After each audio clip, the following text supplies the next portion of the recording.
Salut à tous. C'est Elliot de Contaréal, et bienvenue dans ce nouvel épisode. Aujourd'hui, on va parler d'un sujet qui peut intéresser pas mal de monde, même si vous n'êtes pas dentiste, comment ouvrir un cabinet dentaire. Oui, vous avez bien entendu, on va parler d'un projet ambitieux, mais pas de celui où vous vous retrouvez à scruter les dents de vos collègues de boulot.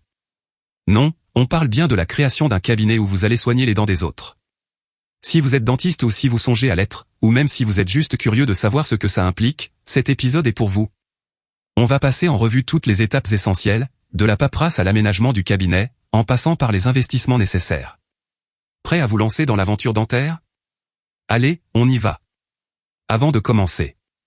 Si vous aimez ce genre de contenu, n'oubliez pas de vous abonner à notre podcast. Vous y trouverez des conseils pour réussir vos projets et vous lancer dans l'entrepreneuriat, que ce soit dans le domaine dentaire ou ailleurs. C'est le moment de rejoindre la famille Contaréal. Étape 1, les démarches administratives. Avant de vous imaginer déjà en train de manipuler des appareils dernier cri et de faire des sourires éclatants à vos patients, il y a une première étape qui est, un peu moins glamour, les démarches administratives. Et croyez-moi, vous ne pourrez pas les ignorer. La première chose à savoir, c'est qu'il faut être dentiste diplômé et inscrit à l'ordre des chirurgiens dentistes. C'est un peu comme avoir un permis de conduire pour pouvoir prendre le volant, mais ici, c'est pour pouvoir manier une roulette dentaire. Ensuite, il faudra choisir la forme juridique de votre entreprise. Vous avez le choix entre plusieurs options, mais la plus courante pour un cabinet dentaire, c'est la société d'exercice libéral, SELARL, si vous voulez vous associer avec d'autres professionnels. Si vous êtes solo, l'entreprise individuelle fera parfaitement l'affaire.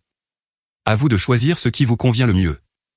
Mais rassurez-vous, choisir la forme juridique n'est pas aussi compliqué que de trouver une dent de sagesse, même si ça demande un peu de réflexion. Étape 2, trouver le bon emplacement et aménager le cabinet. Passons à un point crucial, l'emplacement de votre cabinet. C'est un peu comme chercher un bon endroit pour vos soins, vous ne voulez pas vous retrouver dans une ruelle sombre où personne ne vous trouvera. Non, il faut un lieu accessible, bien situé et idéalement proche d'autres professionnels de santé. Si vous êtes dans un coin avec un peu de passage, genre près d'un médecin ou d'une pharmacie, c'est parfait. Un bon emplacement, c'est déjà une belle partie de votre succès assuré. Une fois l'emplacement trouvé, il faudra penser à l'aménagement. Un cabinet dentaire, ce n'est pas seulement des fauteuils et des instruments. C'est aussi un espace qui doit être fonctionnel et accueillant pour vos patients. Vous allez devoir investir dans des équipements comme des fauteuils dentaires, des outils de radiographie, et bien sûr, des équipements de soins. En gros, il vous faut un endroit où vous pourrez soigner les dents de vos patients tout en gardant une bonne dose de confort pour eux. Parce qu'on sait tous qu'un patient qui se sent à l'aise est un patient qui revient, et qui, idéalement, ne se souvient pas trop du bruit de la perceuse. Étape 3, les investissements et le financement. Maintenant, parlons finances. Ouvrir un cabinet dentaire, ça représente un investissement initial assez conséquent. Entre l'achat du local, l'aménagement, l'équipement et tout le reste, il faut être prêt à sortir la carte bleue. Mais ne vous inquiétez pas, il existe des solutions pour financer votre projet, des prêts bancaires, des subventions, ou même des partenariats. Un bon business plan est essentiel pour montrer aux investisseurs ou aux banques que vous avez bien réfléchi à votre projet. C'est un peu comme une radiographie, plus c'est clair, plus ça rassure. Le tout, c'est de savoir où vous allez et comment vous y rendre sans avoir à vendre un rein pour y arriver. Mais avec un bon projet, vous serez étonné de voir à quel point l'argent peut arriver. Étape 4, gérer le quotidien du cabinet. Une fois le cabinet ouvert, il faudra bien sûr gérer le quotidien. Et croyez-moi, c'est un vrai défi. Vous devrez gérer les rendez-vous, les dossiers des patients, la facturation, les remboursements des mutuelles et tout le reste. Heureusement, il existe des logiciels de gestion qui vont vous simplifier la vie. C'est un peu comme avoir une bonne brosse à dents, indispensable pour éviter que tout se complique. Si vous avez des collaborateurs, comme des secrétaires ou des assistants dentaires, il faudra aussi gérer la relation avec votre équipe. C'est un peu comme être à la tête d'un cabinet bien huilé où chacun connaît son rôle et sait où il va. La clé?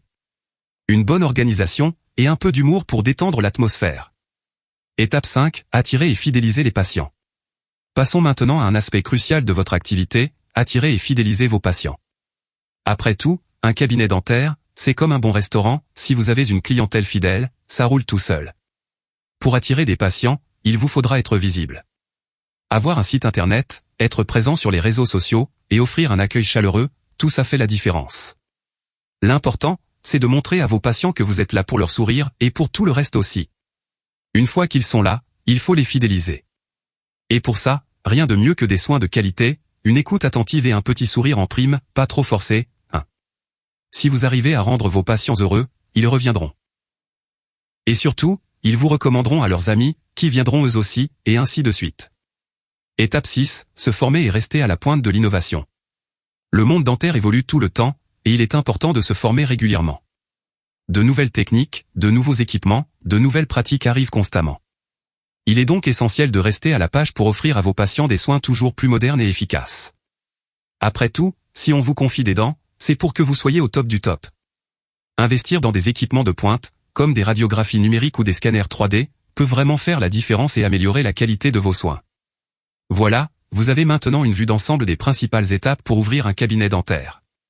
C'est un projet ambitieux, mais avec de la préparation et une bonne dose de travail, et peut-être un peu de magie, vous pouvez vraiment faire prospérer votre cabinet. Avant de partir, si vous avez aimé cet épisode, n'oubliez pas de vous abonner à notre podcast pour ne pas manquer les prochains. Vous y trouverez des conseils pratiques pour réussir vos projets, que ce soit dans le domaine dentaire ou ailleurs. Et si vous avez des questions ou des retours à partager, n'hésitez pas à nous envoyer un message. À très bientôt pour un nouvel épisode, et je vous souhaite plein de succès dans vos projets. À la prochaine.